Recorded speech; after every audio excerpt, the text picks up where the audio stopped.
Well, welcome back, ladies and gentlemen, to Disney Dungeons and Dragons. I am your Dungeon Master, Og Schmid, and with me, as always, our wonderful Disney elite. Say hello, everybody. Hello. It's good to see you guys again. It's been quite a moment since we last saw you, and so much happened. In the Cathedral of Hades, seeing the water flowing in, a race against time. All of you spending these initiatives casting water breathing, freezing the water on the door, trying to hold this cathedral together. And through this, and of course, through a very dark deal, shall we say, that the fish Marlin made with Davy Jones, the cathedral seems stable. There's no more water flowing in. The debris is starting to even help, like, make that natural blockade against the door. And you all watch as Frollo descended into the depths of the church. Cadel, your paladin sense helping direct you all there. Belle destroying the statue of Hades, finding the secret door. And sliding down the ladder, Adam whirling this ball of fire, flicking as hard as you can, every single teleportation circle, summoning circle, and draining circle in this underbelly exploded in holy radiance, wiping out all traces of the magic, all the demons inside. In fact, the only things that seem to live is you saw a horribly burnt and broken Shan Yu and Frollo rising out from the midst of this ash. Frollo sees this happening, realized that he has no chance now of winning, immediately taking himself and Shan Yu away, leaving you all here with the Barogura. These last four demonic ape-like creatures who also, they look hurt. They're not as badly hurt as the others, as they were on the very edge of the broiling flame of radiance that pushed outward. But they seem to be alive, shall we say. As this is happening, here's what we'll say, because this is now a new kind of initiative. So unlike what the initiative we had last time, I will ask everyone to roll an initiative in this new area. As the cultists that were down here are destroyed, everything's destroyed. And so it's kind of you guys and a few of these demons that are left. I got a 6, as is appropriate. Perfect. Back on track. I got a 9. Hey. And I got a 7. Woo-hoo-hoo. Yikes. Wow. That's not great. Here we go. We'll see. What are you gonna do? Wow. The demons are going first, and they rolled terribly. What you all see is these giant ape creatures are all looking very scared. Immediately again, Adam, your beast form has dropped, but you still have that glowing, pulsating light around you. Belle, your eyes going blue. Cadel, again, you have, buckler in hand, all at the ready. And these demons look absolutely terrified. They want to pee their pants and run. What you see is 3 of the demons do start running away from you. Again, this was a very large, spacious area where demons were starting to congregate and form out of these circles. You see 3 of them are moving towards the far, far end of this area. There are small sconce lights of fire that ring around, and you're not sure what they're running to, because on base passive perceptions, it seems like it's just the back end of the cathedral. One of the Baroguru, though, is definitely going to close with you all. This one seems more enraged than afraid, and is going to make an attack, I believe, on Adam, being the closest, being as you step forward to cast the spell. Yeah. How close am I to Adam? You are within 5 feet, because again, Adam's just in front of this marching order. Because I can intercept some of the damage if he tries to attack on Adam. Oh, he is going to try to attack. He's got a bite attack and 2 fists. He is, again, a wild beast just pummeling. So go ahead and roll to intercept, because the bite attack did hit, as well as both fists. Yes. Okay.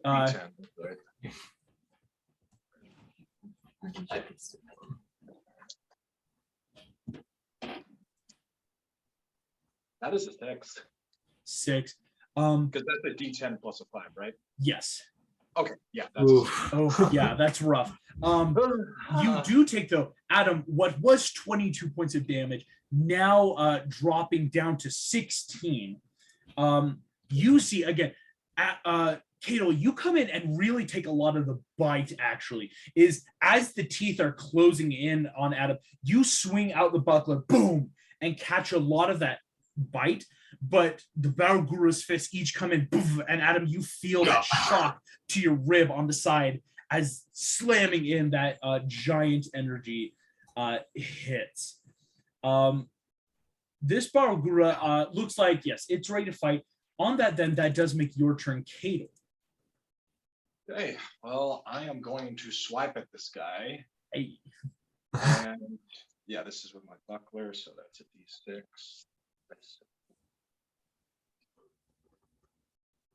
We're just taking that. So.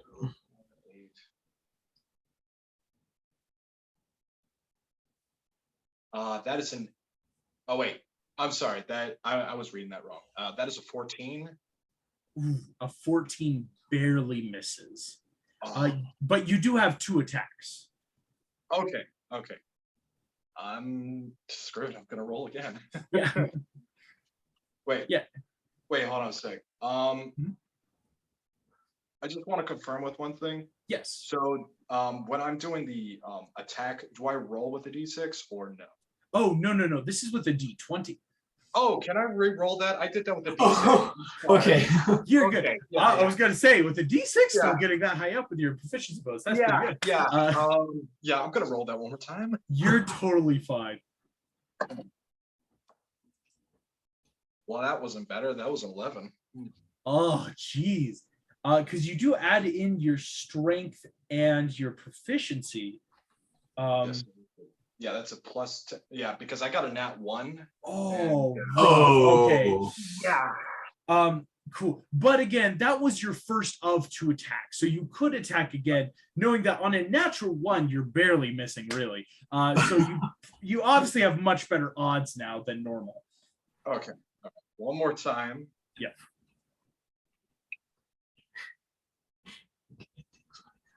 That is a 29. A 29. Was that a natural 20? That is a 19. Oh, so close. So close. he's On the 19, though, you are definitely going to hit Cable. So yes, please roll me. It's a D6 plus your D8 of natural radiant damage now that you do to these creatures. And finally, adding in your strength. Okay, so it's a D6 and a D8. Mhm.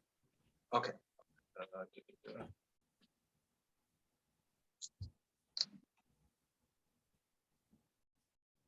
That's 10. Yeah, that's 10. Yeah. 10 damage. And what you see immediately, it's not just 10, Cato.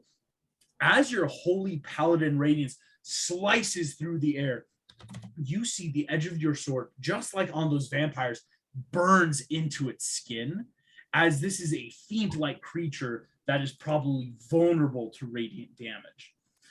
So you see that burns in against him, as again, you are naturally just having this, again, being a magical weapon too helps, as this Baragura immediately looks hurt, this burning mark across its chest.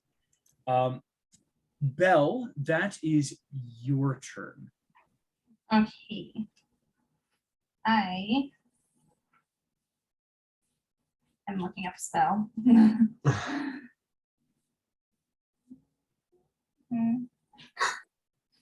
How big are these guys? These guys are actually quite large. You see that even the one closest to you, which isn't the biggest of the group, actually is about double Adam's height.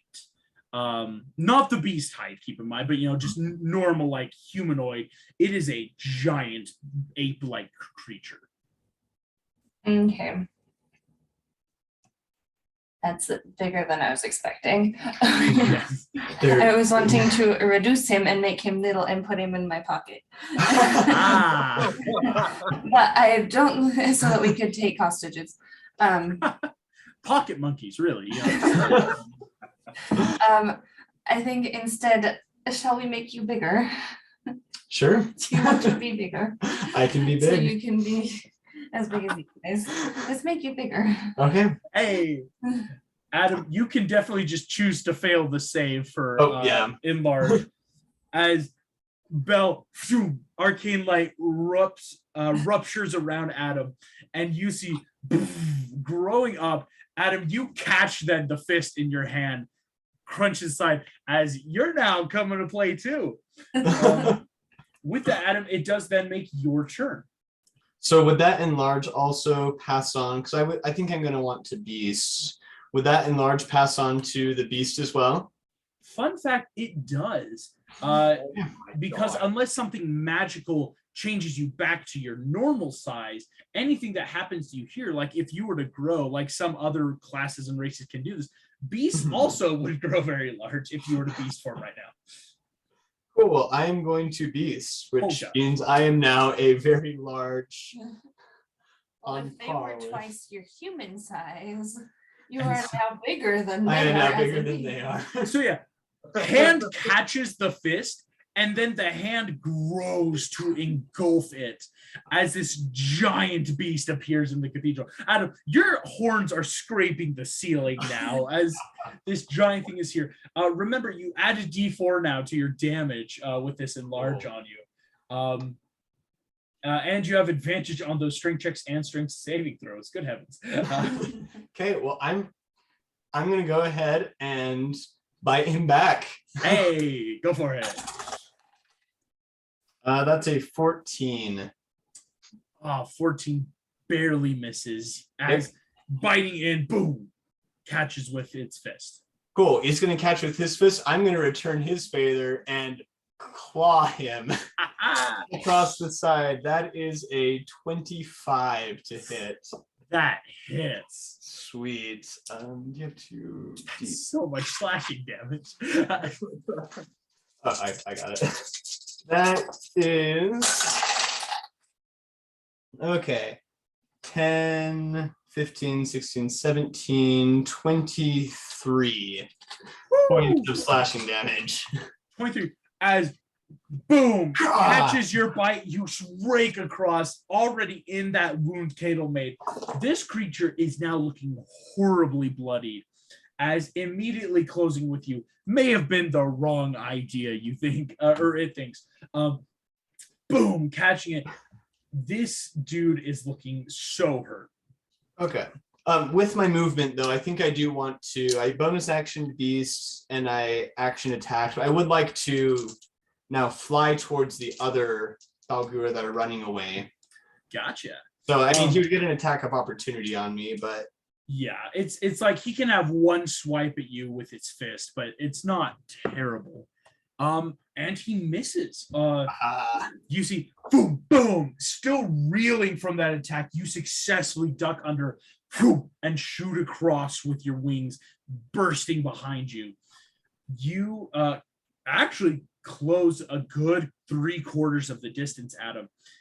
As these Bargura are all running, the three that see you now chasing this giant hulking monstrosity, they look again terrified. You don't know if it's like a scream or maybe it's that like deep, gross communication, but these things are grunting to themselves.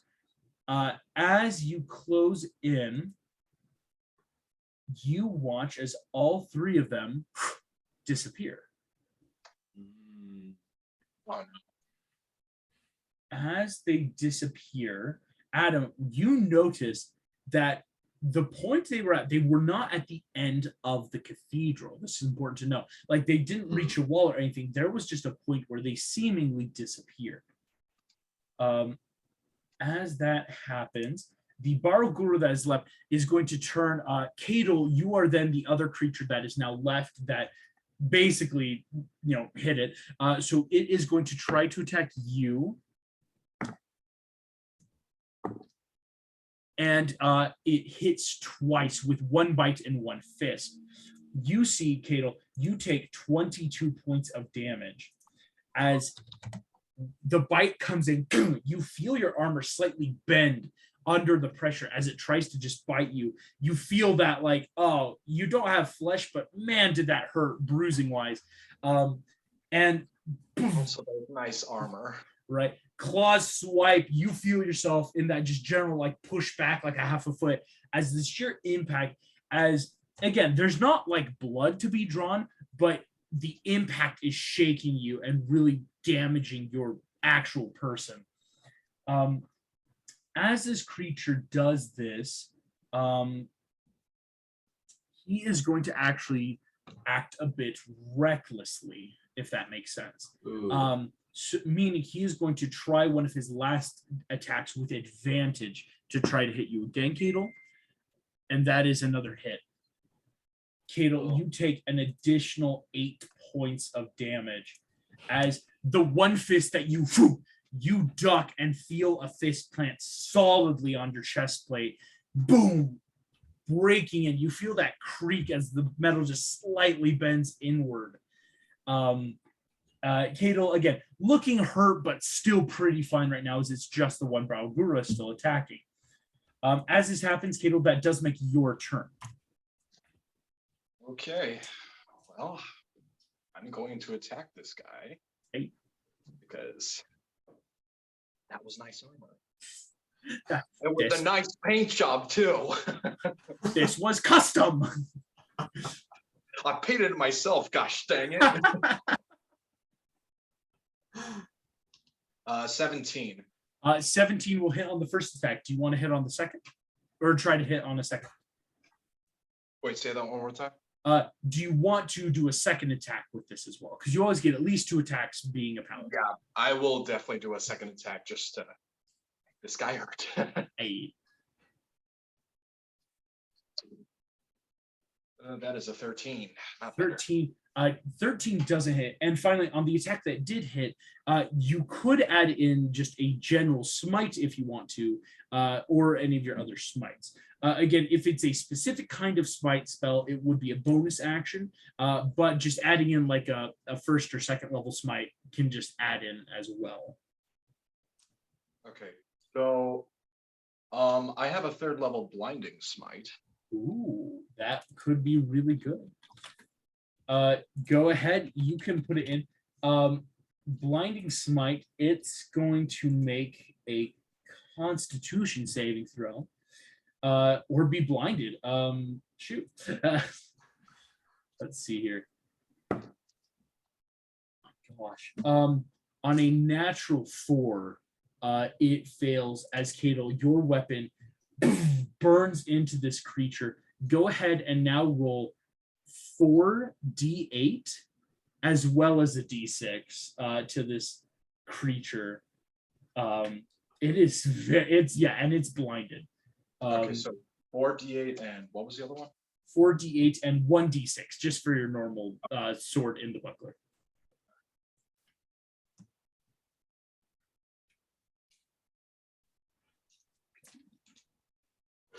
That is a 6 and a 17. 23. Yep. Cadel, how do you want to finish off this creature? Oh, I want to jump and just shove my blade down its throat. Ooh, you feel the sword and buckler stab inwards, and this creature's eyes boom falls over as you just jump off it, retracting blade. This creature is down. Well done. With that, Belle, that is your turn. So you see, Cadel has just again finished off this creature. But Adam, chasing the 3, you have all seen those 3 did disappear. What would you like to do at this moment, Belle? I kind of want to go to where they disappeared and see if there is some kind of invisible teleportation circle, or if they were, and just figure out what happened there. Gotcha. Go ahead. You can move there. Here's what I'll say. You can either make me an investigation check or an arcana check. Whether to like investigate, see if there's something that you're not seeing, or that arcana to try to feel for a magic or a presence that might also be there. Okay.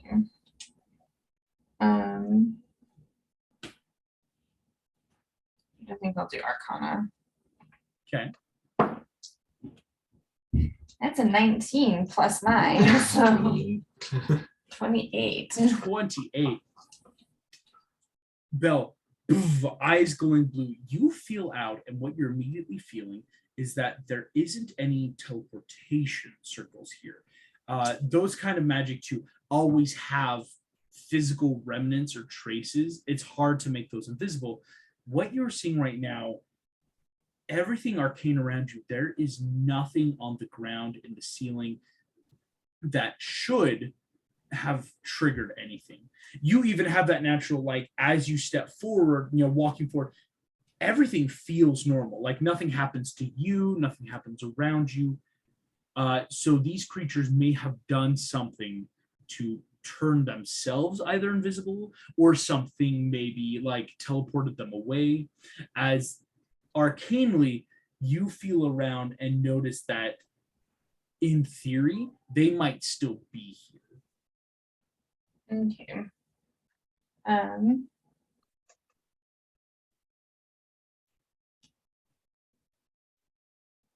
Can I kind of transfer that? I don't have see invisibility prepped, so is it possible to kind of transfer that Arcana check to see if they did cast an invisibility spell or some kind of protection or like blocking? Right. Yes. Here's Or what just I'd make say. another Arcana. Yeah, like as an action, making an Arcana check to try to see an invisibility, or it's almost that like Arcana based perception check of like, okay, as an action, I'm gonna see where they might be if they are here. Yeah. Go ahead and roll for that. Yeah. That's a 27. Belle, you see and almost hear soft footsteps are moving back towards the ladder. And whereas your eyes, while arcane and glowing, you don't see specifically the figures, but you know that they are invisible, trying to get out. Okay. Then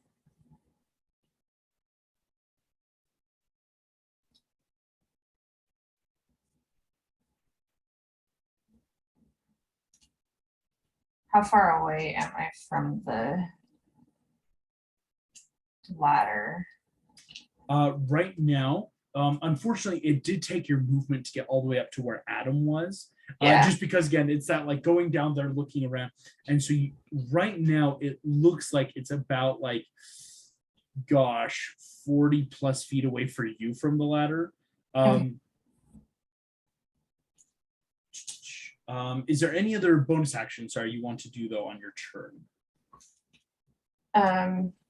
No bonus action. Can I message Adam and Cadel really quick and just say they're invisible? They're heading up the ladder. Gotcha. You do that. So yes, Cadel and Adam, you both get that message in your minds telepathically. They're invisible going up the ladder. Adam, that then makes your turn. In that case, I'm going to turn around and fly back towards the ladder. Hey. I'm hopping on your back. Okay. And yeah, I can help. I can put Belle on my back as well. And I come up to like your knee now. Yes. It's being so big, it's an object interaction almost. It's like, and place. It's just like, and of course, Belle being willing creature to hop on. Adam, you can definitely grab Belle. And would you like to move towards the ladder? I would. Can they fly up? Can they not fly? The tunnel or the ladder that we came down wasn't necessarily huge, was it? Can they fit up the? They would have to like break the ceiling to get up out of it. They might either have to break the ceiling, or they might have to do some other magic, you would think. It's that very natural, like, hey, these things can't just like shrink, could they? In their base form, they seem like they would have to break it, maybe. Right. Or maybe that's the plan, right? All three get there and then just break their way out. But yes, you know it's that easy. Like in their base form, there's no way they're fitting up there. Mm-hmm. Okay. In that case, so I guess I'll fly over to the ladder. I don't know. Is that I have a speed of 60 feet? Is that within range for 60 me? feet. Or Yes, for you it's Yeah. within range as you voom all the way back and can reach the ladder. Cato, you're about 10 feet behind them, right? It's that just turn around, you're basically there too. Okay. Adam, as you reach the ladder, what would you like to do? So I can't necessarily see any of them. Belle's told me that they're here. So I guess I'm gonna look for any signs of like not bent beams, but like floorboards or something that are like bending under some weight. And I might just kind of like trying to actually hold on. Do you have divine sense? I do not. Oh, okay. But can I smell them? Ooh, go for it. Make me a perception-based check with advantage. Yep. Oh, that was Cox. Okay, that's perception. That's a 19. 19. You and definitely realize that there are two very close to you. That the third is still catching up, but there are two that have basically reached the ladder as well. Okay. You smell the fear on them, Adam, as they are trying to escape. Good. So I guess does that still leave me with an attack? Can I make some attacks then? Yes, it does leave you with attacks because that was just movement and that base perception check of let's see if we can find them. I will say it will roll flat because your perception is enough where you understand where they are, but being invisible imposes a disadvantage. Right. Okay, so make my attack rolls as normal then. Correct. Okay. So my bite, that's a natural one. My claw is also a natural one. Oh man. So unless an 8 hits, It doesn't. Adam, swiping and clawing and snarling. You just look like a mad beast just attacking the air as nothing seems to be there. Boom, boom, boom. They are something right there. it really looked right here. Adam, Okay, that's it. that does mark the end of your turn. Adam and Belle, you again, Belle in that arcane like feel, and Adam on the smell base. These creatures seem to cast something, and you feel them move up the ladder. As they are moving up the ladder, that makes those. Oh yeah, they have quite a good movement. They seem to have gone all the way up the ladder already. Is Pegasus still up there? Pegasus is still up there. I don't know if this is possible, but can I reaction like call, hey, Philip, there's a few things up there. Just kick in the air over the hat. Just do whatever you can. Here's what's yes, Cato, this is actually your turn is right up next in the initiative. Oh, okay, So it's something where like you can then just use this for your action, right? Have your steed attack. Cool. Go ahead, roll for Pegasus. It will be at disadvantage, so you roll the d20 twice, taking the lower, but add 6 to whatever you roll. Okay.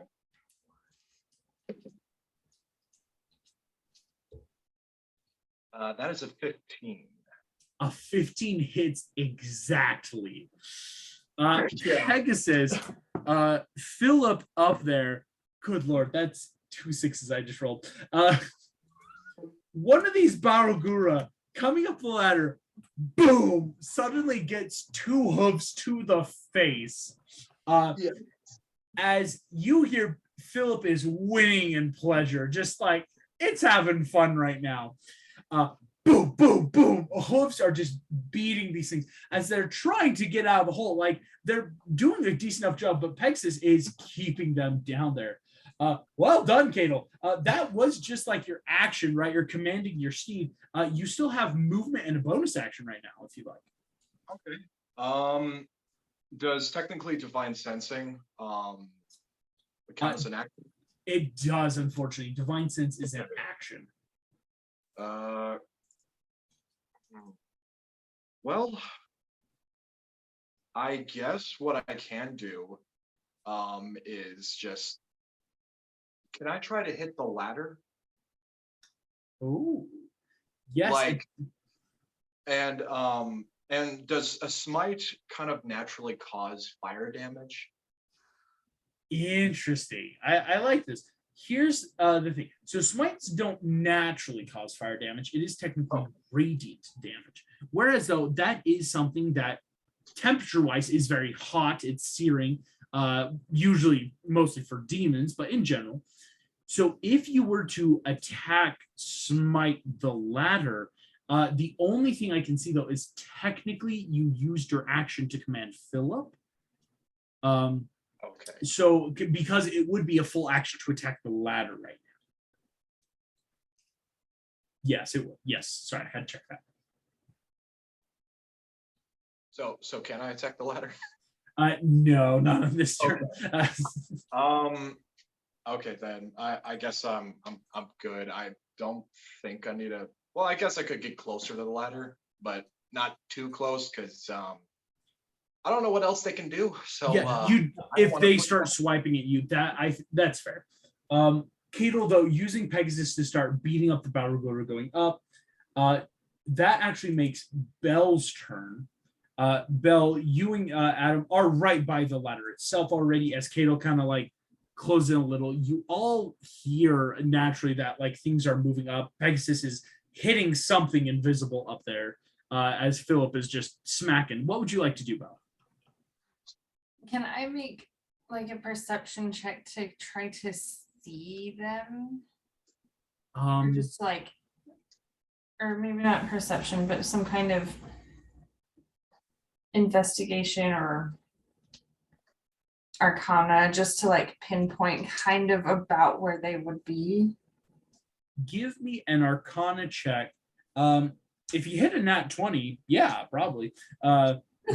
Just because this is something that like naturally can be magical, but there are spells that do this, so it's hard to just like do it. But yeah, go for it. Make me an arcana roll. That's cocked. Mhm. Okay. That's a 12. So 12. On a 12 bell, you know they're somewhere up at the top of the ladder, but you don't know where. okay. Because I can't steal wind strike something I can't see, but can I just like hit around the area?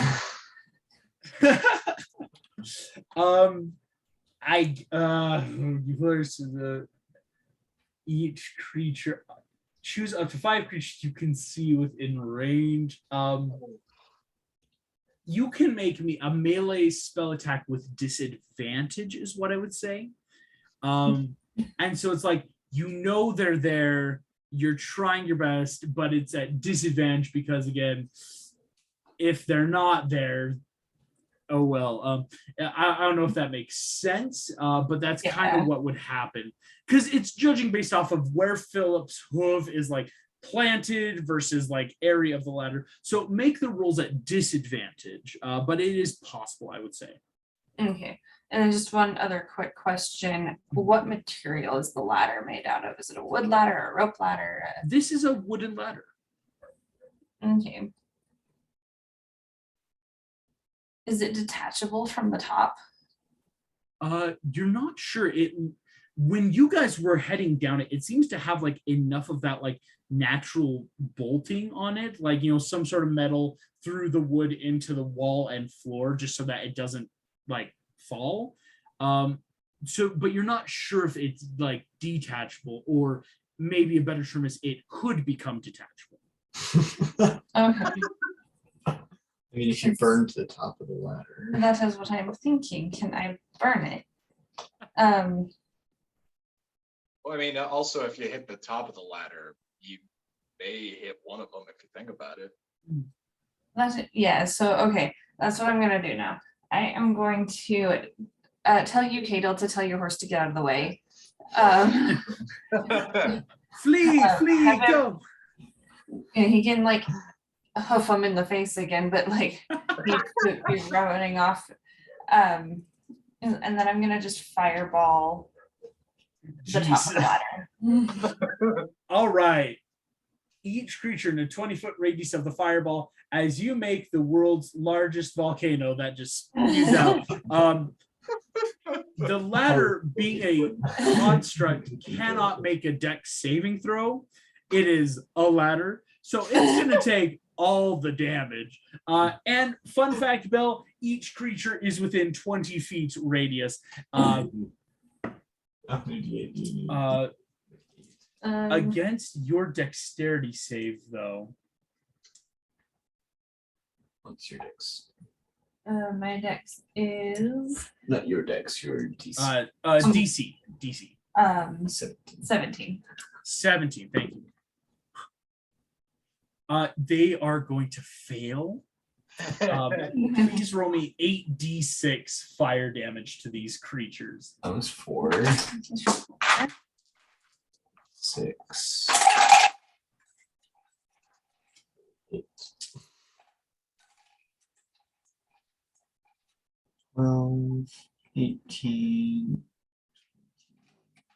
26. 26. 26. Beating the hit point threshold of 20 by a lot and igniting this ladder on fire. You see the Balgra, who are now wreathed in flame, don't seem to be taking a ton of damage. You think they might have some of that resistance, but they are burning up. As the ladder burns, the top of the ladder dissolves into ashes. And Belle, you watch as any of the ladder that was in that 20-foot section of tunnel is gone, as these things are gonna fall on their turn and take falling damage. And it's enough. All three of you can just take a step back as they're gonna hit the ground. It's not hard. As yes, they will all be taking. Goodness gracious, that's a lot of falling damage. Wasn't expecting that much. Belle, that is an excellent turn. Well done taking out the ladder. Philip got out of the way, of course. Philip, all it has to do is just take a step back to not hit the blast off. Adam, what would you like to do on so their turn is next, so on their turn they will fall, but it is your turn right now. Okay, so I know that. So I'm kind of debating trying to interrogate some of them, but we already know who they're working for. Mm-hmm. And I'm trying to think of what other information we can get out of them. It would, and if we Besides slay just them here, making them prisoners and taking them to. Yeah, I think I'm gonna hold my. Can I hold the attack action to make my multi-attack after they fall? Yes. So After once they boom hit the floor and attack, then I know where they are. Oh yeah. It's this side. Fun fact: invisibility is a concentration spell, and I just realized that they fail. On taking that much damage, they did not beat the DC. As what you actually see, the invisibility falls. The things that are falling look to be like humanoid, like they seem to be like they disguise themselves. They did a bit of shifting to look human to get up the ladder, and it would have been that like once they hit a crowd, they may have been gone.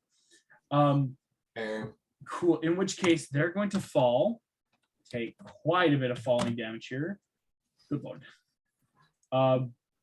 One of the Balgrua hits the ground so hard it dies. The others you see hit the ground. The remaining two, one boom hits the ground. Its body like weirdly then unshapes back into a Baragura and is still. As the other two fall and hit the ground, they both look terribly bloodied and hurt, as like limbs are kind of like at that bad angle. They're on fire. As these humanoid demons are sitting on the ground trying to pick themselves up. Adam, go ahead and do your held action. This is at advantage because you can see them and they're prone. Okay, so fight first. That is a 10 to hit. I rolled 2 threes. A 10 misses. Oh no. Go ahead. Make me another You one. didn't give me new dice. Hey, that one's a 26 to hit. A 26 will hit. Go ahead and And roll damage. On my claws are a little bit stronger than my bite. That is a 14 slashing. 14. The one you hit, Adam, you see now looks on death's door. Like you place a claw, it's almost like placing it over this humanoid neck. Again, eyes, boom, go completely black on this creature. You know it's the demon. As like, you know you have it in almost a pin right now of just claw into it. It's ready to die. After your turn, or as that ends on your turn, they have fallen. The remaining Baragura, so the one that you hit, Adam, is still prone. I'm going to say it's kind of under your claw because it's not getting up anytime soon. The other one is going to stand. It doesn't have that anymore. It is going to recklessly attack Bell because, doing the fire, it sees you. It's unhappy, to say the least. Am I close enough to Bell? Yes, you are. You could make your reaction to take some of this damage, as both attacks are going to hit. Oh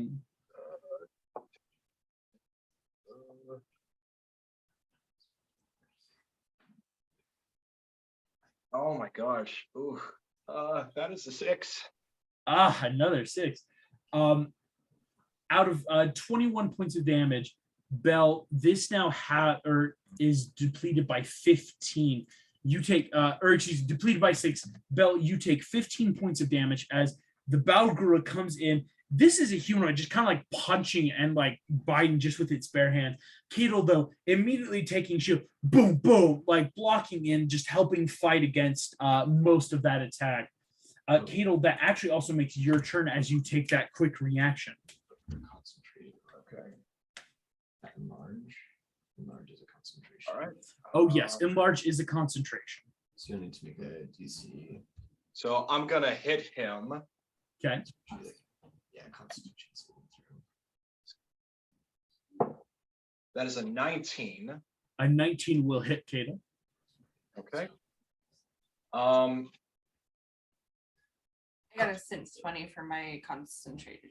Excellent. Adam is still enlarged. Because I think it's if you're concentrating on a spell and you take damage, it's a DC con save equals to the damage you took to maintain the spell. Damage or 10, whichever one's greater. Oh, okay. So it's that like, so if there's a ton of damage, it's going to be much harder, but if it's not a much, it's just a base 10. Cadel, what you got? I would like to Searing Smite him. Gosh. Oh, okay. And Cadel, please roll with advantage on these attacks because this Bargul recklessly attacked, meaning it's imposing, unfortunately, advantage against itself. It's not like when you're all out fighting and you're really not taking good inventory of yourself. So go ahead and roll to see if you crit here. Okay. So this would be 2d6s or just one? Oh, this is another D20. You're going to roll again because you already hit. It's like seeing if you crit, which could be insane. Am I getting the attack bonus or no? Yes. Okay. All right. Awesome. That is a 13. 13. The 19 already hit, so nothing great. But okay. Yes, you can add in, you said a Searing Smite. Yeah. Well done. Go ahead and throw that in. So that is going to deal another d6. So you're going to roll 2d6 plus a d8 because this is dealing a d6 of fire damage.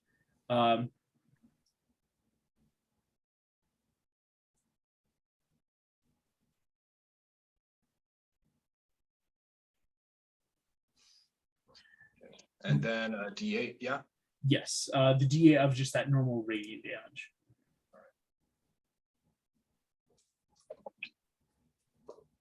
That is 6. 6? Did you add in your strength? Wait, as I well? need that is a 10. Okay, 10. Excuse me. 10. And Still with rolled that 10, pretty well. Cadel, how do you want to finish this Bargura off? I don't want to do the same thing twice, but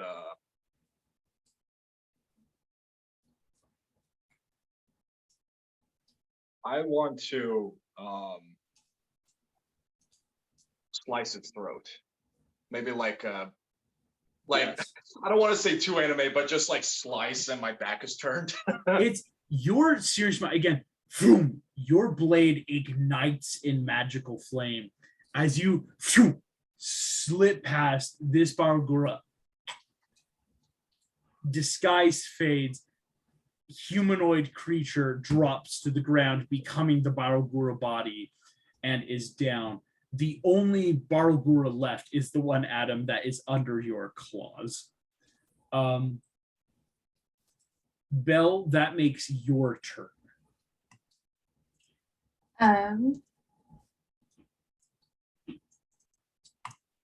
So Adam's got this thing under his claws. Can I just like pass my action so that he can just like and Just finish the up. guy off? Just Finish be like, nah, you Yeah. got it. it. Send your turn down there. It's almost like literally stepping back because it's like, hey, you got this. Yeah.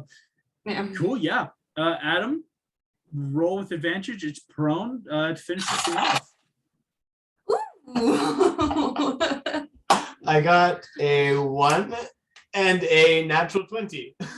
Hey, critical hit. Adam, Here we how go. do you finish this thing? How do you want to do it? A lot of dice. I'm still big. I'm just gonna kind of just like lean forward onto it and Jeez Louise. finish it.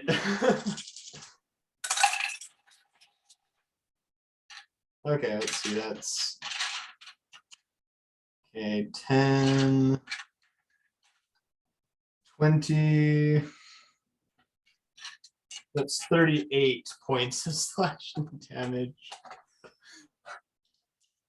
Well and I guess truly, crushing damage. you just push your full force. This creature crumples and immediately begins that gross demonic. It kind of dissolves away. Not even really flesh, right? It's just like black ethereal darkness. These demonic forms each slowly burning away. We are out of initiative. You guys, well done. The Barogura, you tracked him down, kept him down. You see immediately most of the stuff down here is burnt away. There are a few crates, Adam, that just like may or may not, they're like on fire, shall we say, but they're not like destroyed out of that initial, giant sunburst. Beyond that, you hear there's a lot of commotion upstairs and you're not entirely sure what's going on. But again, half the ladder is gone and the other half is on fire. So there's not a ton to go off of. So I will ask, what would you guys like to do? I guess we don't know if Marlon is still upstairs. I guess, well, Sorry. I want to kind of open up some of these crates that they have down here if they left any stuff. I'm still big. I think that's 10 minutes, or is it 1 minute? It should be 10 minutes, actually. Pretty sure it was 10. Yeah, so you it's no check needed right now with your current just size. It's the same thing as opening off a can on a box, right? Like a lid on a box, just popping open these crates.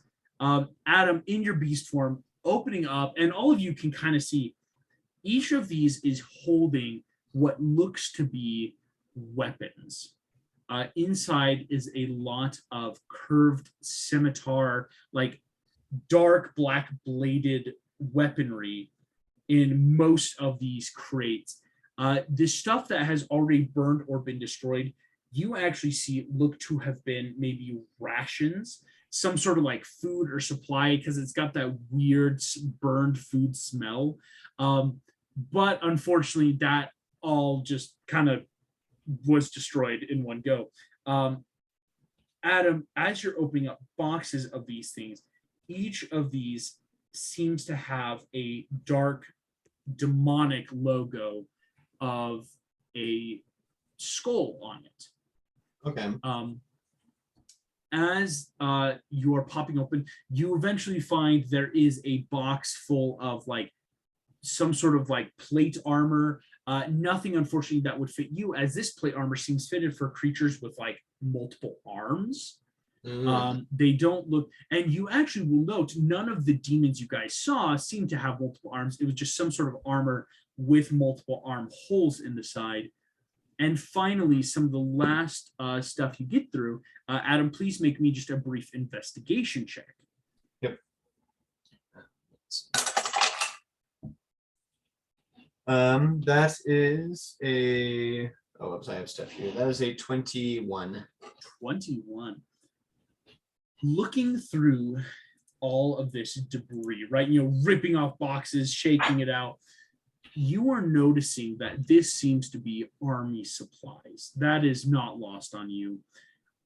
Looking at the items, though, these items are not for the demons that are here, Adam. As you are noticing, again, when the demons were kind of in that weird marching order around, most of them were coming out with armor. This stuff was being offloaded by cultists who are long since burned to a crisp, that as they were bringing them, these were being packed away for something else, is what you're realizing. Adam, you can finish up doing that. And what would everyone else like to do? Or is there anything else people want to do down here? I want to know if. Oh, sorry. Sorry. I want to know if we can. So the symbol on all of these items is a skull, which is the symbol of Hades. So I'm wondering if we can like kind of tattletale on Hades to the other gods and be like, hey, he's planning like something not okay, guys. Like, do we have friends in Tsunami still who might be able to get, who are clerics that just might happen to be able to be more in tune with the gods than I am. Or I also want to like report it to Snow and let her know like, hey, like, you need to know about all of this army, like all of these army supplies. And yes, here's what I will say. I just kind of want to start reporting it to as many higher beings, even as possible. Definitely can. As there will be a bit of an interaction, Belle, as that thought crossed your mind of, oh, who could we know? You hear what was a lot of clamoring upstairs, shall we say, has grown almost quiet as a voice is speaking upstairs. I will say again, using like Adam, you are very much like, it's almost like throwing Cadel up, flying like a bell, like slowly getting high enough that you can all crawl out. You see up on the podium where not 10 minutes before Claude Frollo was speaking his lies, you see a small fish in a fishbowl. Whereas you missed a lot of his sermon. If you want to hear it all, go check out the other campaign videos. Shameless plug. You hear in this tail end, we may be physically lost, or we might be lost because we lose hope, but none of us are truly lost. We can be found. As a lot of people are chanting their words of agreement, you see a lot of this congregation here are kneeling and praying. All of you can look up. You see the symbol, the stained glass skull that was once high above has changed from a skull. The colors actually have stayed the same. It's almost as if, again, somehow the glass has melted or shifted. It looks to be a silver bottle with a small little pendant flag and a lovely little blue flame off to the side. Which you hear this small fish explain is the symbol of Tiger Lily to light their way home. This was a group effort on that symbol. Not one person can take credit. It's yes. You see this though as, again, coming into the cathedral, you actually see that a group of people are kind of surrounding this fish in a fishbowl, almost in that guarding sense. You see the people surrounding seem to be a man in golden armor, a Genasi woman, which most of you have had run-ins. Genasi are the elemental natives of the world. They do live everywhere. But you see this woman in kind of intricate, very Romanian like garb and leather and clothes, very barefoot. As Belle and Adam, it's that like very Rapunzel vibes as you're like, hey, no shoes. Next to them as well, you see a fox person. And that is all you see in here.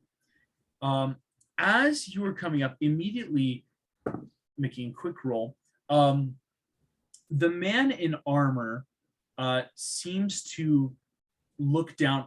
Belle, as he leaves, again, it's that kind of like mixed surge of like people coming forward wanting to talk to the fish and like the group kind of like acting as that like, okay, one at a time.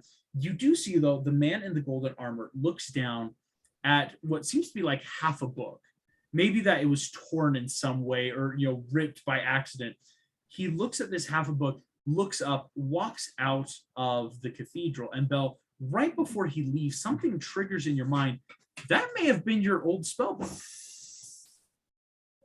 As you're like, hey, wait a second, was that my old spellbook? Why was it torn in half? But unfortunately, he did leave. You, though, all three of you see the fish, the woman, and the fox are here, though not for long, as the fox, this is what's going to be funny. Adam, you get a sending spell at this moment.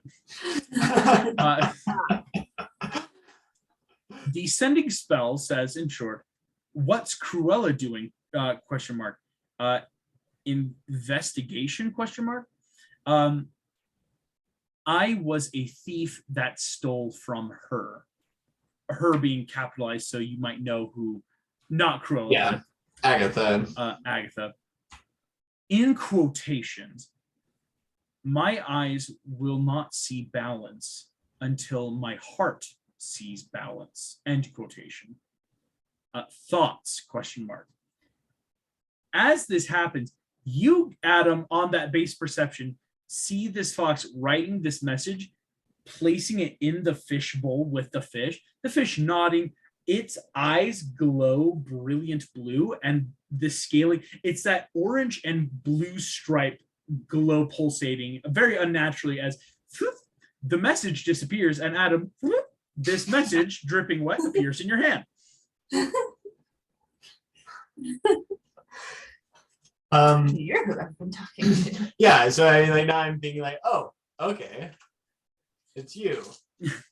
You now understand this person you see before you. As like, hey, wait a second. as their group had to wait for a bit of this interaction because you guys get most of it. But yeah, if whatever you say. So Beldo, you see immediately a lot of people are coming up to this fish and woman and are calling the fish High Prophet, as well as The fish is with the fish that helped us before. this is not, though looks very similar. Not purple and black tattoo stripe. This looks like a normal clownfish, but you notice that when its eyes glow blue, that its striped tattoo seems to glow not unlike the beautiful cerulean color that lilies would glow. And you see that most of the people also, the fish and the woman are talking, the Genasi woman, as people seem to actually recognize her and are calling her High Priestess Esmeralda. Belle, what would you like to ask of these people? I'm going to just kind of ask a little bit about, are you guys clerics? Are you religious people that I could get a little bit of help with for a second and just kind of start getting to know them a little bit and okay. And You see the fish turns just, oh, hi. And oh, the fish talks. they're talking. A lot of people around you, you think a lot of people are like, oh, it's a miracle, a talking fish sent from the gods, the son of the holy kraken.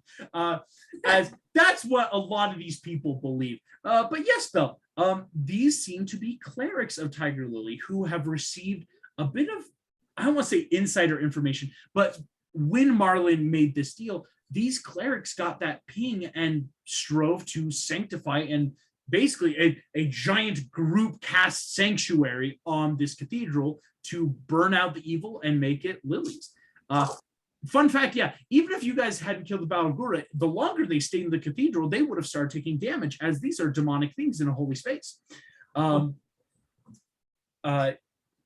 yes, Belle, the fish and woman do introduce themselves, and they claim to be clerics of Tiger Lily, and you do get that arcane oracle sense that they don't seem to be lying. I mean, you actually saw that sending spell that one sent to Adam, so it's like, okay, they seem to be magically inclined. So you feel like you could trust them. I'm gonna kind of share with them my, personally knowing Tiger Lily and just how close she was to me and how important she was to me, and then say, could I get a little bit of help with contacting her and maybe some other gods about some stuff in the basement? Heck yeah. Yes, not only that, you see a lot of the cultists here. So fun fact, some of the clergy around that were wearing Hades robes have already taken off the dark robes. Part of the sermon you missed is where basically Nemo explained Hades was duping us all. They've taken off the black robes, and the underrobes are actually that lovely cream and blue. And so Nemo and Esmeralda are actually, because in no short terms, they seem to be explaining how they can't stay, but are helping set up some of the clergy to stay and work. And so, yes, these items here will be kept under strict lock and key in the basement. It'll be locked off. But that the clerics, yeah, they will pray and reach out to Tiger Lily and to the gods in whole to take care of some of that stuff. But giving you that assurance that, yes, as long as they are here, as long as the clergy, this being a temple of Tiger Lily, no evil will enter, that they'll keep the evidence down there, right? So that it could be used later on in terms of proof, shall we say. Before they leave or we end our thing, I'm just gonna hey, next time you commune with her, will you give her a hug for me? Oh. That got me. You see, they both nod. You see the woman Esmeralda actually hugs you, Bill. You see, she just kind of whispers, I've heard so much about you. Phoebus really is enjoying studying under you, shall we say. Thank you. Okay. It's just my book. Hey, it's all clicking now. Hey, wait a second. The groups, they merge. You see, taking this bell into that advisement, Nemo gives a little, you see, I would like to send you all off with my prophet. Prophenetic.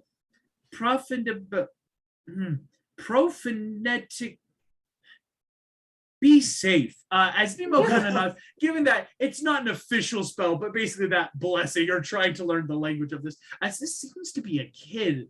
But all three of you, or especially Adam and Belle, this makes so much sense being Tiger Lily's prophet as this young lost child being her chosen one. It makes sense in your minds. You see, as this is done, Belle, you get this confirmation. Adam, you see though that this fox person is looking rather, I don't want to say skittish, but just rather uncomfortable. And after people don't seem to be like surging forward trying to get to Nemo and Esmeralda, you see that this fox man has walked out of the cathedral, or rather is walking out currently. Okay. I guess I would like to take a chance to stop and like call him like, hey, Nick. You see immediately turns, hands up like that quick. Boom.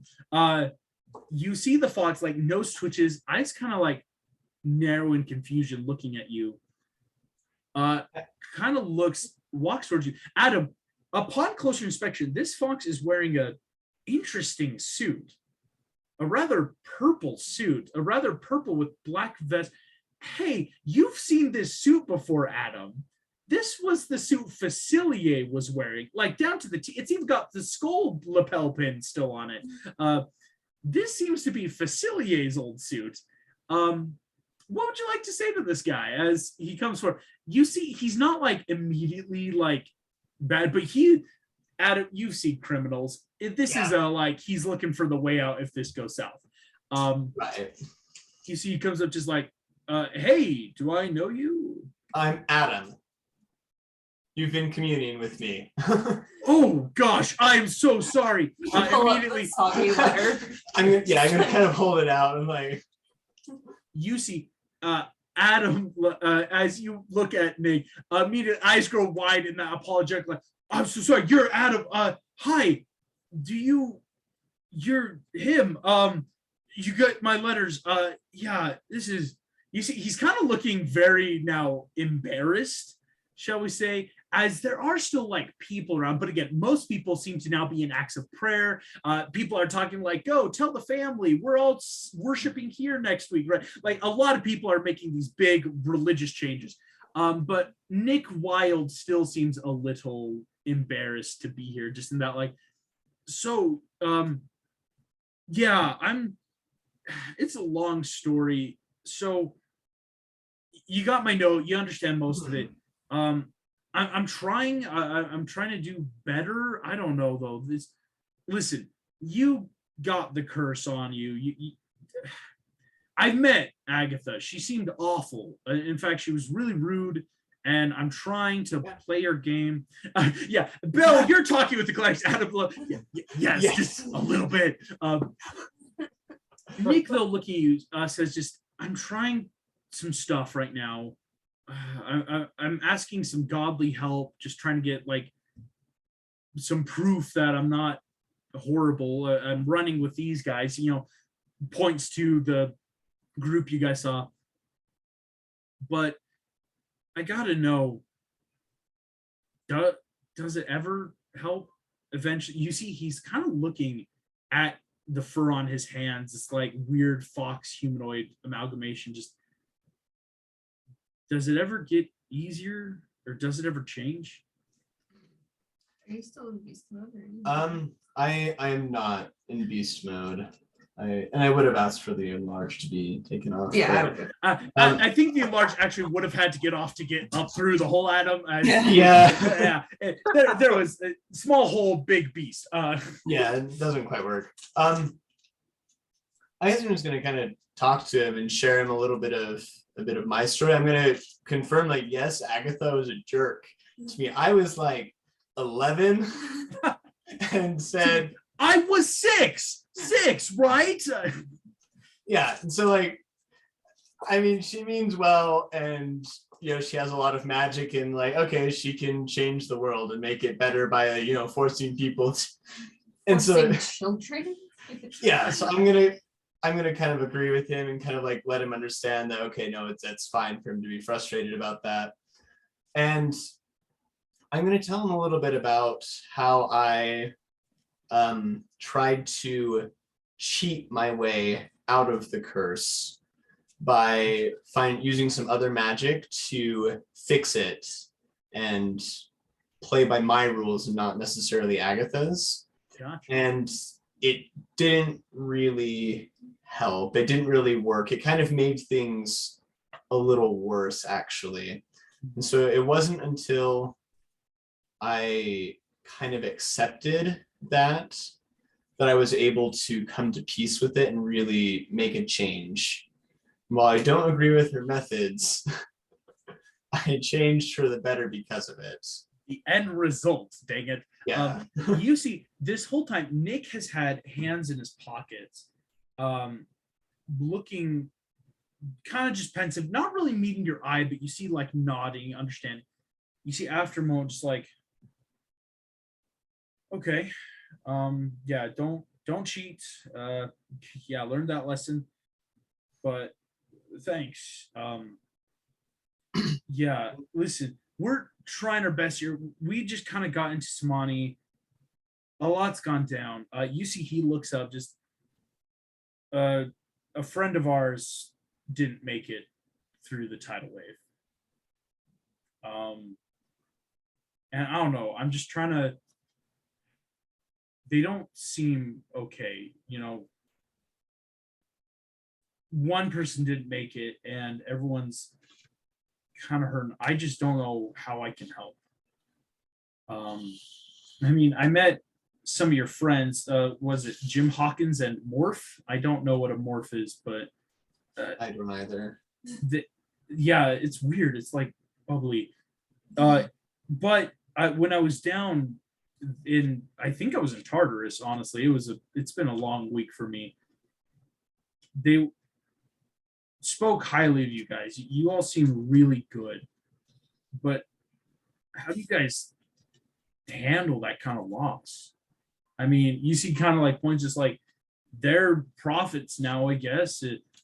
Phoebus is your wife's disciple. They all seem fine, but I don't know. It's a lot of questions. Sorry, that's dumb, but thanks, Matt. As you see, Nick just kind of nodding. He actually flips out at him, hands you a business card. The card says, Nick Wilde, the fox you need it to be. Basically, in that kind of rather interesting professional sense, but you do gain this business card from him as he kind of nods, just like, thanks, though. I'll take that. I'll message out if I have any questions. But thanks for talking to me anyway. Yeah, I don't know what I have. I would like to give him one of the petals off of my glass rose. And just kind of as like keep your chin up. It's tough. It's hard. You see, he takes this, kind of closes his paw around, just like, thanks. You guys see, as this is happening, eventually the doors of the cathedral burst open. You see this small green goblinoid creature with only one eye. Cadel, was that the goblin from before that you saw in the department store? But you see, burst over there, just like, Nick, Nemo, Esmeralda, we gotta go. You see immediately these three look, turn, they book off as they were on a bit of a time crunch. As you see Nick just like, sorry, that's our friend. We're probably not in Tsunami. I'll stay in touch. Esmeralda turns to you, Belle, just like, thank you. We'll pray. We'll send you messages as soon as we can. Thank you. As they're running by, Cato, you see them all leaving. Is there anything you want to do, Cato, as this about to happen? Is it possible for me to at least I don't care which one, but it's just I guess in a way saying stay close to each other, because I want to say because he knows what it's like to lose a fellow man, he doesn't know where this comes from, but he knows what loss is, and he has a hard time coping with it. So Hey, Cadel, he just wants to, it's like, stay close to each other, please. as you're seeing this, you see this with Nick. You said you look out, and while Nick's also talking to Adam, you see an interesting looking fellow, very privateer-esque, hat with a feather, bit of a scraggly beard, interesting looking buckler sword at his side, sitting there. And what catches your eye, Cadel, is this dude is looking at his hand, and you watch the hand emaciate into a skeletal hand and then reform back into a normal hand. And as this dude keeps looking by, you see he kind of gently puts it inside the cathedral. It burns horribly. You see his finger sizzle as he takes it back, stops.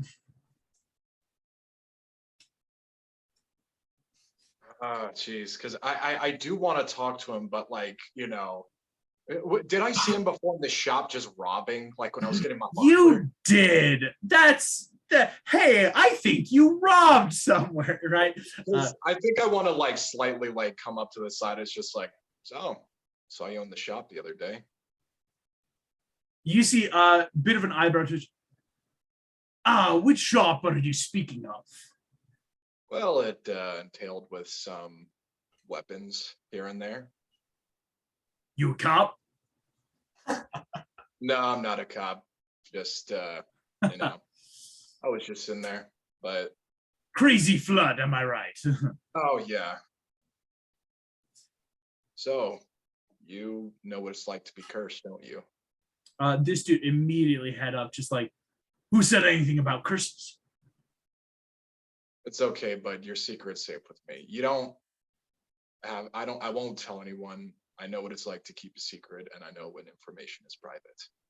You see, but I know how it feels. This dude kind of just looks at you, intrigue in his eye, well, thank you. It's very kind. Also, I heard you lost a friend back there. You see this man's eyes grow many are taken by the sea. You see he pulls out a bottle of some sort of beer or wine, pops the cork on the wall. You see, instead of drinking, just kind of pours half of it out, just many are lost, and well, like the fish said, we're not lost, are we? No, I guess not. Keep close to them, okay? Kind of looks, nods, he pulls out, just flicks you a gold coin. Cadel, this is not standard Desanian gold. This looks actually beautifully intricate, almost like a historical gold piece. For those wondering, no, it is not. It's not one of those coins. He doesn't have those. I was thinking, are you seriously going to double curse me right now? You son of a no. This is just one of those. This privateer having access to different types of currency from around the world, from different ages, flicks you one of these beautiful coins. Yeah, Cadel, this looks beautiful piece of history actually right here. As you immediately this seems a couple centuries ago. The markings are. As you look up though, this is when the goblinoid appears, quickly summoning. You see a point of just all right, Captain, on the ship. You guys watch as all of these people run out. Esmeralda holding Nemo under her arm, each grab their hand upward into nothingness.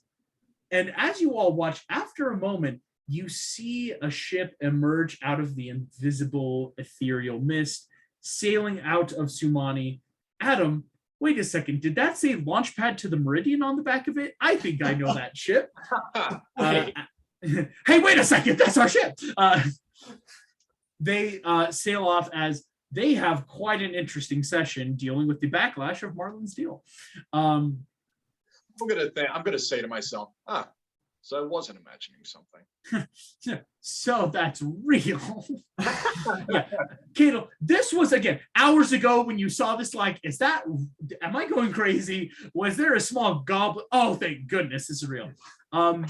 As the three of you, you guys see this, you give that information off again. clever use of talking to that party, especially with you, Belle, in helping get that information off to the clerics that can bring that to the gods. Here's then what I will say. What you are seeing immediately, the area around is broken. And I want to ask what you guys would like to do now in Sumani, as really for the next while, most of Sumani is going to be on cleanup and refurbishing and rebuilding. They just had a huge tidal wave hit. A lot of buildings are broken. A lot of stuff is damaged. What would you guys like to do now? What is the plan? I personally want to grab Philip and Yes. see how Fiona and Derek are, because I'm pretty sure they're safe, but I just want to make sure. And yeah. Yes. You It's can a very definitely close call.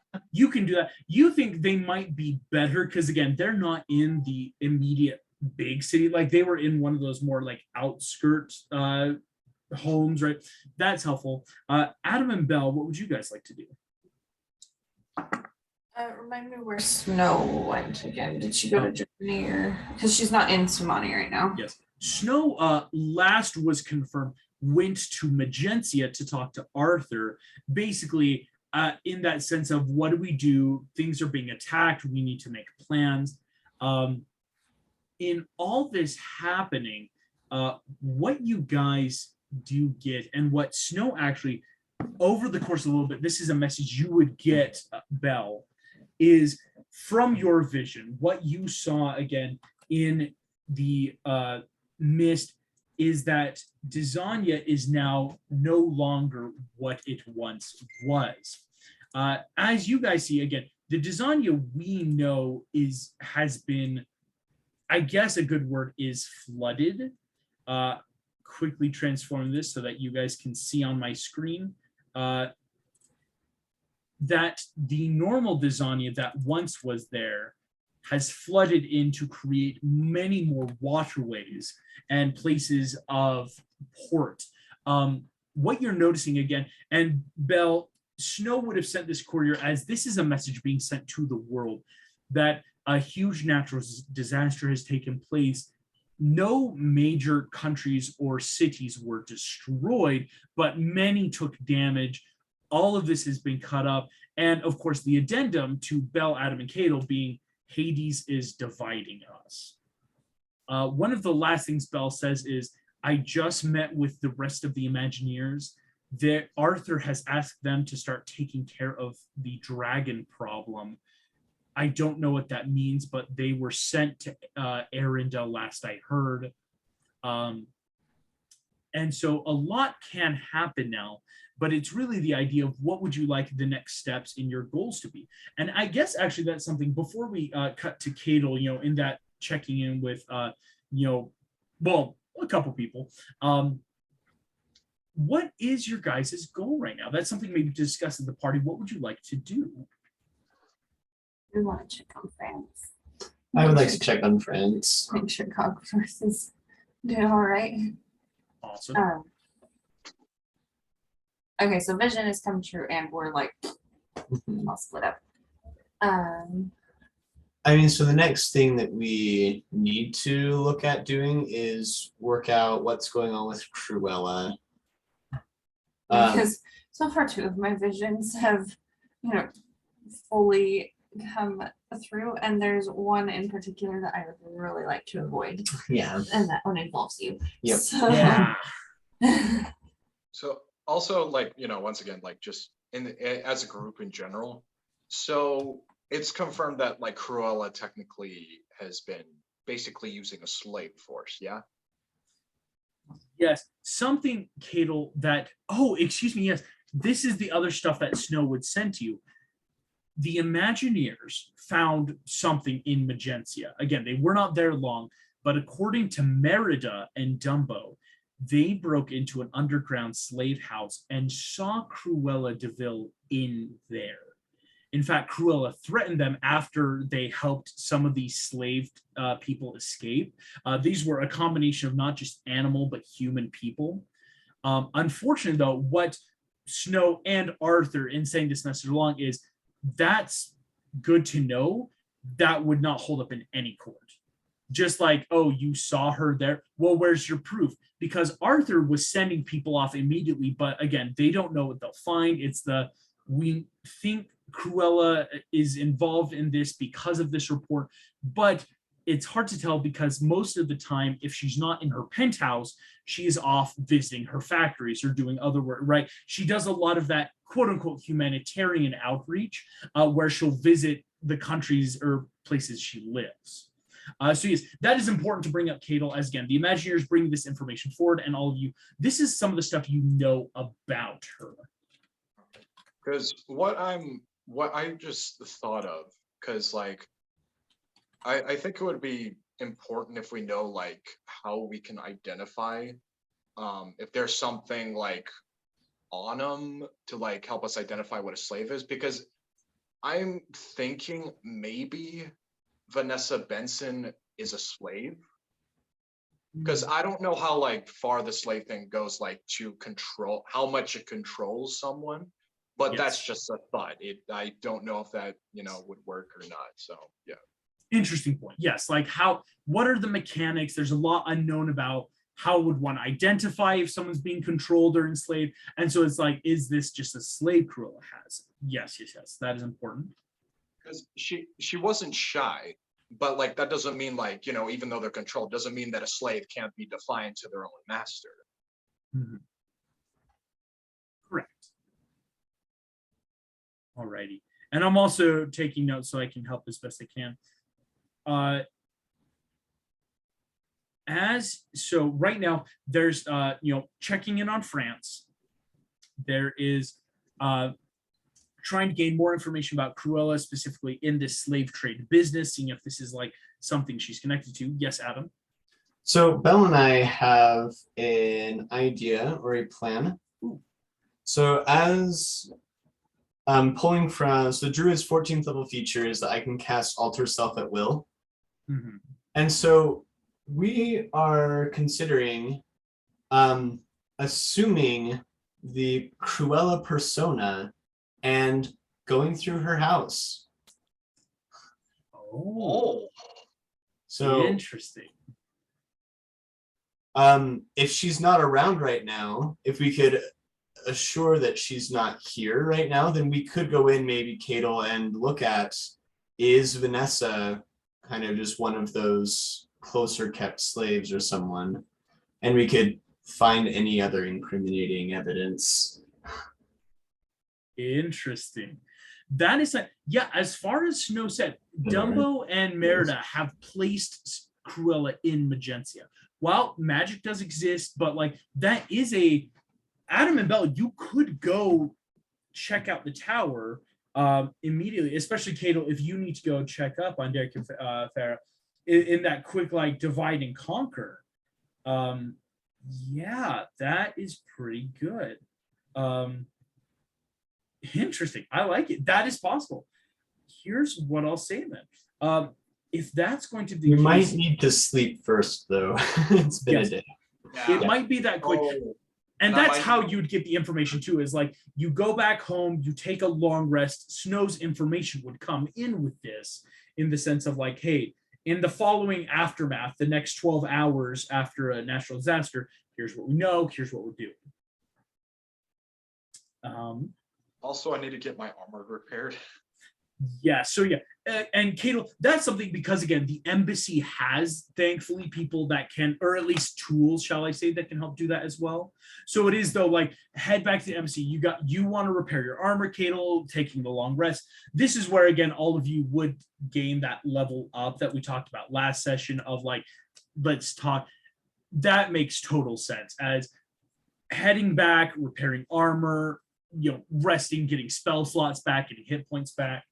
I will definitely allow that. That is perfect. Here's what I will do then.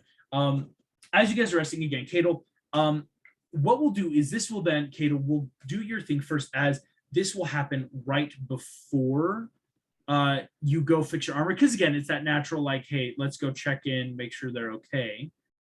Yeah. I'm just pulling up some of my notes here real quick.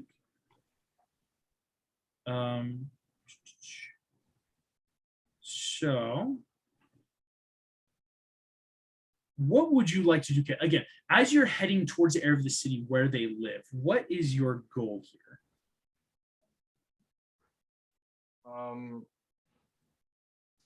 I think for the most part, I just want to see how they're doing, and because they don't know what I am. Yeah. No, they just think you're a knight that, basically rented a room from them, that you've been very helpful, and you think maybe there's that just natural, like, general friendship, but they don't know what you are. Okay. I'm also gonna be wearing my black cloak just so like no one sees this giant green armored guy coming Yes. through. I think it's time that they know, because it's been a few years and they need to know what I am. Because like I've known them long enough to trust them. No offense to Adam and Bell. We did fight together, but Yeah. No. I've been with them You're fine. longer. Yes.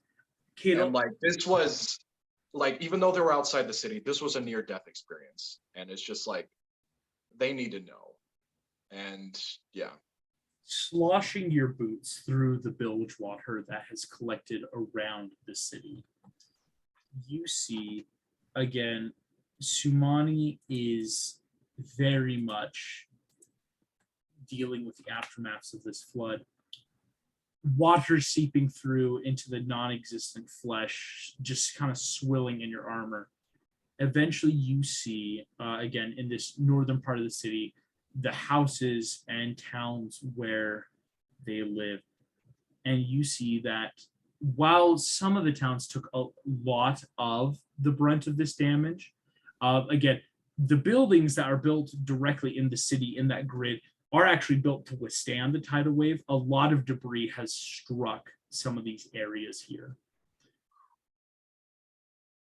Walking through, though, mud swirling and silt around in the water as you pass, you eventually see the house where Fiona and Derek live. It seems very intact. The door is slightly ajar, and you see that the water, yes, is inside in that like foot level. It's already much lower. Like when you first started, it was like 1.5 feet, and now it seems a foot. Again, water naturally receding. There's a lot of natural tunnels actually in Tsunami from when the dwarves first dug this area. You see eventually the door open. Fiona appears at the door, just again hearing someone approach, as she gives a sigh of relief, just, oh, Kato, you're alive, gives you that hug. You hear Derek run down. How old is he, by the way? Derek is now about 12. Okay. He is growing a bit larger. You see, he runs down, just Kato also runs in, gives that hug around, as they're just like, we didn't know. We heard again with your position as one of these official bodyguards. If you're okay, we're glad you came, showed us you're alive. Yeah, I'm fine. I'm fine. I came up to check on you guys to see if you were okay. Fiona looks just very wet and filthy, but we're alive. Thankfully, a lot of the brunt took from some of the other parts of the towns. I was actually going to head out later and help some of the other families that got displaced. We're apparently there's congregation happening in the cathedral. Someone's saying something about it's a new goddess there, but that they're offering safe passage for anyone who needs homes. We're going to help out there in a bit. Right. Yeah. I just came from there, and yeah, this seems like a trustworthy god, especially coming from me. But I also came here. Can we talk in private with you, me, and Derek? You see, she says, yeah, we can head upstairs. It's a bit drier. Kind of closing the door. It's hard with a lot of the dirt, but closing. Walking upstairs, there is just like a kind of half room here that Derek uses, where this is like his sleeping area. You see like stuff's already being like laid out to dry, like clothes. Like there is like a kind of commission portrait of Derek and Fiona that you see is that got a little wet. That's drying. They come up. Fiona, just please sit. What do you need to talk about? Well, are any of the doors and windows like open?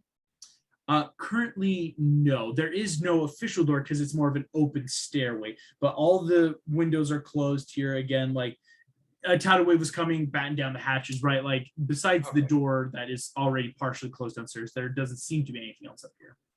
Okay, all right. I just wanted to make sure how private this was Yes. because I don't like talking about it that much. So Yeah. It's like, okay. All right, so I've known you guys for years and you've helped me a lot. And after 2 or 3 years, I feel I can trust you guys. And there's something you guys need to know about me. You see, Derek looks more inquisitive. Fiona just, please, if anything wrong, you're a good person. You can tell us whatever you need to. Okay. Also, I just want to confirm, like with my character sheet, my helmet has minor illusion on it. Mhm. Like anytime it falls off. So if I were to take it off, how long would that minor illusion like occur? Yes. With the minor illusion you've put on, it lasts about a minute, where again, things are kind of drawn to the helmet instead of your face. So it's about a minute's time. Okay.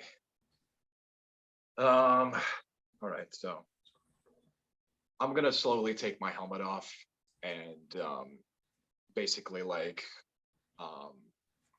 show my face, and it's just like and then like of course because it's like it's your face, but it's just like just give it a minute. And yeah. As helmet comes off, they wait. Eventually, you see the dawning comprehension in their eyes. Derek does just take a half a step backwards, just in a reaction. You watch as Fiona just kind of like a hand comes to her mouth as just seeing this again. What we see again in describing that bony white skeletal head, attached neck down, glowing green burning eyes of cauldron-born staring blankly, no teeth, no tongue. When the mouth opens, we just see a jaw that moves and the voice appears as if through magic. You see Fiona is the first to react. You see she looks at you and just, you're one of those skeleton warriors that appeared years ago. You see, she just kind of nods, like you see, she's putting pieces together of like, okay, this is making sense. You see Derek kind of looks at you. Mostly looking at the floor in shame because I'm expecting them to hate me. You see Derek kind of stands up, just you see he kind of walks up to you, just goes, huh, and walks down the stairs, walks away. You see Fiona looking at just, thank you for sharing with us. This must not be easy. No, it's not. It's why I wear this armor all the time. It's why I never really showed you guys my face, because I was afraid of what you would think of me, especially with what happened years ago. And I honestly don't remember much of my life. I don't remember who I was. I don't know how I even got to this place. All I know is I just popped in, like my consciousness just popped in, like, when I got here. I don't know how to explain it. You see, she says, well, that's good to know. Thank you for telling us. You've done a lot of great help for us in being here. I've heard that your condition is something that's known Some of the higher powers, I've heard of places like Corona, they investigate into people's deaths, especially as that was where most of the skeletons appeared. But whatever you want to learn, I guess that's your choice. Don't worry about Derek. I'll talk to him. He's probably just a little shocked as I am. I think I should talk to him as well, because it's my fault that this happened, and You see, she I says, also want to make sure that he's doing fine too. you look around. Immediately as she kind of nods, going downstairs, you see that Derek's not down here. You see actually the door has, again, refuse pushed and you think maybe he left.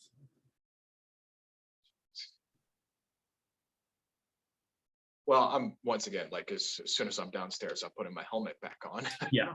So I just want to like tell them, it's like, look, I trust you both a lot, but I would please ask you not to tell anyone else about this. She says, of course, that is your personal life that you want to share when you can. And would I know what happened to her husband? You don't know a lot. What you think you understand is that years ago, when the apocalypse was occurring, or rather, what people call the apocalypse, he was one of the frontline workers in healthcare. There was a huge major disease going through, and it was always a bit unclear, but it sounds like he got sick and worked himself to death. It's, again, that's your assumption based off of stories from her, other people around them, is he would go to the hospitals, and even after the cures were available, he never really took it himself because he was just so busy helping. There was never an official understanding of what happened to him.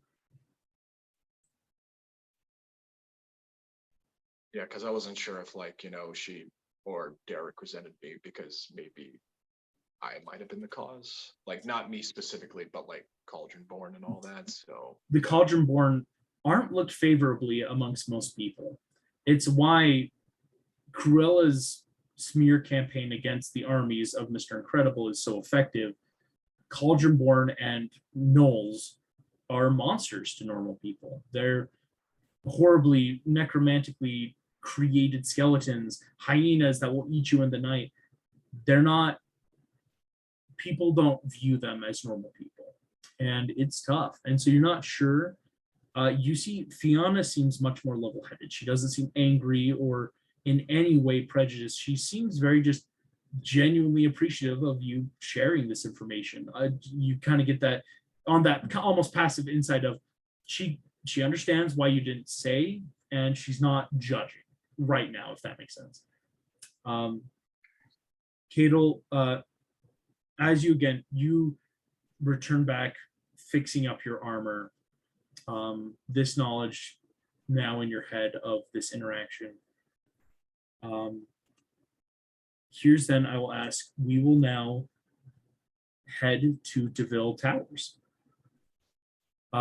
This would be the next day. All of you would have been able to long rest, and it is that idea of going forward. This is where, again, I will just quickly confirm Adam and Bell, because Adam, you have the alter self at will. You'd be able to do, what would you like the plan to be as you approach? Again, DeVille Towers looks barely intact. A lot of just the ground floor glass or like wood seems cracked around, but for the most part, it seems fine. Yes, well, that's kind of an always. So I guess first off, I'm thinking demons for protection. Okay. Is that okay? Mm-hmm. We're assuming Adam's current theory is that she's somehow being manipulated or possessed by demons, and somehow, because she seems like a very kind and generous person, if a little rude and mean. I don't want to, yeah. Gotcha. So that's going to be our protection for this time. Gotcha. So the plan is we want to go in and investigate Belle is going to use a greater invisibility in conjunction with the detect magic to kind of see if there are any hidden alarms or stuff around that we don't want to accidentally trigger.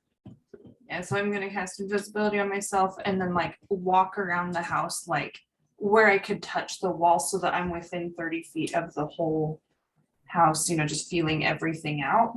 Yes. I would even Walk say around it really quick, come back, let him know, and then it's like, all right, let's go in. good plan. Because yes, Belle, you can do that invisible detection.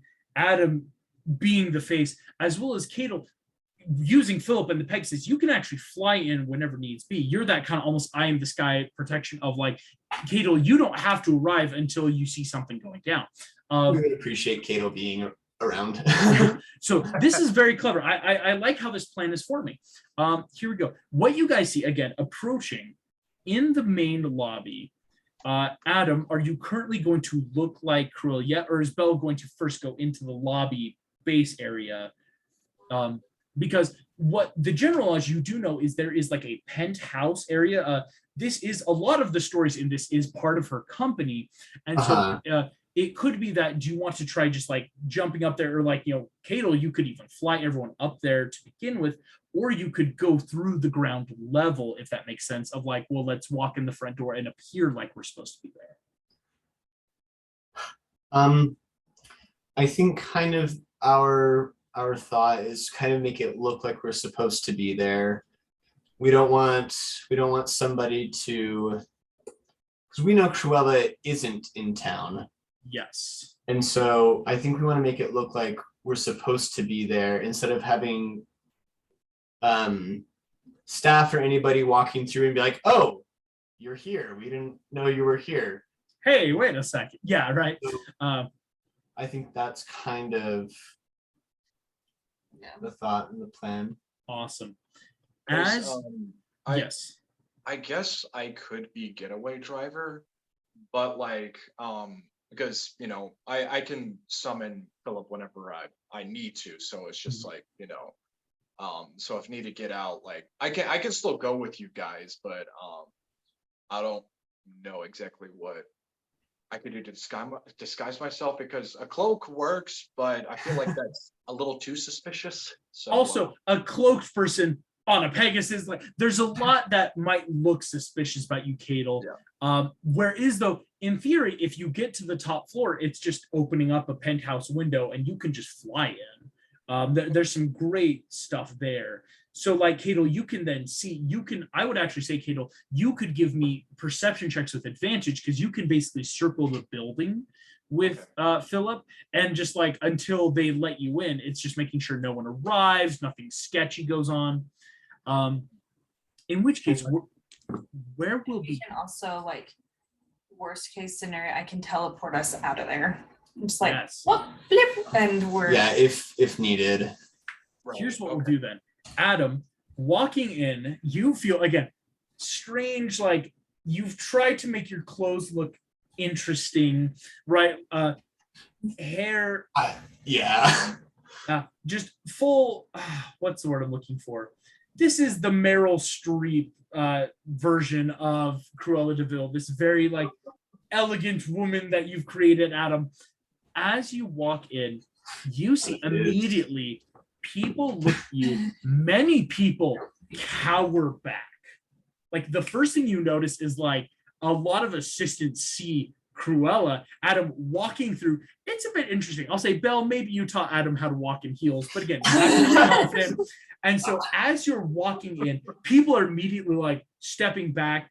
The front doorsman, this like I don't want to say security guard, but you know, maybe like hotel greeter, looks up from the writing as they're hearing the gasping. You see this Genasi woman, this Air Genasi, looks up, just Mr. Phil, it's a pleasure. I wasn't aware you were going to be here. Your schedule said you were overseeing some of the construction in Magencia. A pleasure. I'm so sorry. Yes, no, I've made an emergency return trip. My room's ready. Yes, Mr. Bill, everything should be right. We got it done this morning. Oh, we're so glad it was just in time. I mean, of course, we always have it right for you in time. Please give me a deception with advantage now, Adam. Okay. As thankfully, you are impersonating someone who carries a lot of intimidation naturally, so it's more easy to get away with this, shall we say. That is a natural 20. Oh. Adam, hey, being rich is just like being rich when you're royalty. Hey, I know how to do this. You know how to order people around. This Yes, woman I do. immediately, like whisking, like, here's your coffee, just how you like it. Everything's ready for your room. The doorman will take you right up. You see what seems to be like a furbolg man, like kind of that more bovine-esque shape, just immediately is opening up one of these elevators, bowing as you enter. Everyone in the lobby is giving like slight little applause, just, oh, good to see you, Mr. Bell, excellent. As you step in, Belle, are you going to be invisible walking into the elevator as well? No, so we were gonna do that as like a quick check around the house before. And Yes, so yes. once we got the all clear that way, then I was gonna take off the invisibility and disguise myself. And then if I need to, as like another backup plan, if I need to dispel the disguise self to work other magic, can he polymorph me and I still have my magic ability as a little lizard in his pocket or something? That's important to know. Or- Yes, no, so good question, yes. Because in case of a polymorph, you actually wouldn't have access to your spells. Most creatures don't have that access. It's something you would need like a true polymorph, something to be like, I'm actively transforming you while keeping certain parts that I need. Belle, then, here's what we will say. You have already done a bit of your sneaky sneak as well. Again, greater invisibility in this building bypasses a lot of the security, to which you know it's easy enough just to go up the elevator. The doorman isn't always in the elevator. This isn't like our world, old, 1950s, where someone's job was just to sit in there, as this is kind of a private elevator. So Belle, greater visibility, there's really no checks you have to make yet to just get up there. You are up there and you are casting Detect Magic. While you are up, you scan the room. Everything seems fine. What you're noticing, Belle, is while you are invisible, nothing seems out of place or wrong. But what you are finding is there is a faint aura of conjuration magic in this room. Okay. Something that may have been like conjured here, or and it's faint in the sense of not that it's recent, but that it's happened a lot. Kind of the grass stain on a pant leg of when this magic happens enough, a residue has formed. That most of this, Belle, seems to be around a giant ornate rug in the middle. This is one of those beautiful Agrabah rugs that seems handmade, possibly. That this is where a lot of the conjuration magic seems to have settled, is on top of this rug. But beyond that, your detect magic, you do not detect anything evil, shall we say. There's nothing wrong up here, nor does there seem to be any persons up here. Okay. But did I come up with him? Yes, or this is rather like you technically went up before, went back down, and then in an alter self, coming in again. As Adam, your nat 20 covers anyone that needed to walk in with you. This was it's almost that Ocean's 11. We're kind of doing like the different bits of like, we see Adam walking in, but Belle was already there. And so, yes, everything seems to be working out fine so far, as well as Cato, again, for the penthouse, once they're up, there's plenty of space for you to get in, as the skylight looks to be able to completely attract, just to become an open air setting if needs be. This is a beautifully built building. Upon heading in, the Furbolg again steps in, turns to you, Adam, just says, yes, Miss DeVille, will you be heading to your personal penthouse, one of the other floors, R&D? Personal penthouse. Right away, of course. You see, turns it all the way to the bottom, as you feel this. This is not like our elevators, which use a lot of like high power electricity. This is a lot of weights and counterweights and pistons. pushing upwards again, very smooth, not really rickety. After a moment, you feel boom, you hit the top. This guard opens up the metal gate and then the sliding door. Sparkling sunlight coming in. Bell, everything is just how you left it mere minutes ago. The elevator man just like, thank you. You know how to reach me if needs be. Nodding, closes. And again, passive perception wise, there seems to be like a bell pulled by the elevator to summon it, as well as there's a panel underneath that might be one of those emergency, like if there's no other way, you, yeah. As this is going through, now you are both here. Would you like to then open the window for Cadel to be able to enter? Yeah, if we can get Cato in here, that would be good. Easy enough. You open the I'm window. also dropping my disguise self. You drop disguise self. Cadel, you go in. It's something actually, Cadel. Pegasus can like, Philip will be able to keep himself just off the ground so you can slide so that like not a big hoof prints are appearing in the room. Yeah. So it's like Philip isn't going to touch the floor, but descend enough where you can slip off Cadel onto the ground and all be in this room together. I'm going to like tell him like, okay, just fly around and try not to attract too much attention, but keep an eye out, okay, bud? I just give him a pat on the, I just give him a pat on the, the neck. A hoof salute, boom, boom, kicking up again. This room, you can tell that this room is almost, you would assume maybe even like bi-daily clean, right? Like there's not a speck of dust. Everything is immaculate, is beautiful. There is crystalline architecture of different like heroes and monsters. There's paintings of different cities around the world. To which point, everyone go ahead, make me an investigation check and tell me if there's anything in particular you want to be looking for.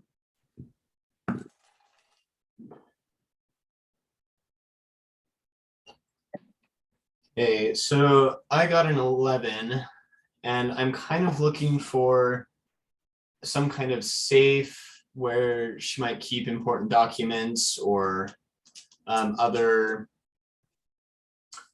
papers or things like that. Excellent. Or records. Excellent. Belle? I rolled a 13, and I just like I want to be checking out the rug that had like magic kind of dispensed on it, and just trapdoor and yeah, right. What's going on here, Cadel? I also got 11, and Hey.